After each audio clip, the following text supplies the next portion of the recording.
you may want to show a graphic to represent a state of a machine. So for example, I have a tag here called machine state. If the value is 0, I want to show this first graphic, showing that it's off. If the value is 1, I want to show this graphic here, showing that it's on. If the value is 2, I want to show that it is in manual mode. So essentially, I have to bind the visibility of each of these individual components to one of the values of this machine state.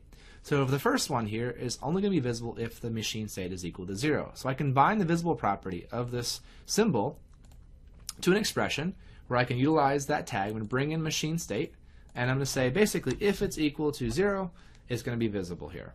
So that's the first one. I'm going to go ahead and copy that because it's very similar to the other two.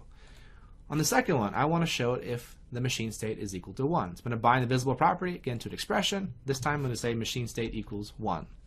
And lastly, I'm going to do the machine state 2. I'm going to bind the visible property of that one to expression, machine state equals 2. Now I have 3 different components, and right now because the value is 2, this one here is showing up.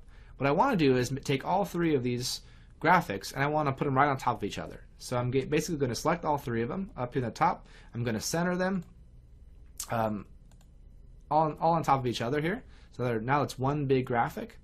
And as soon as I change the state, if I put it to a value of 0, you're going to see it going to go off. If I put it to a value of 1, you're going to see it go to the on state. Put a value to a 2, you're going to see it go back to the manual state. Essentially, we can show the appropriate graphic for the right state.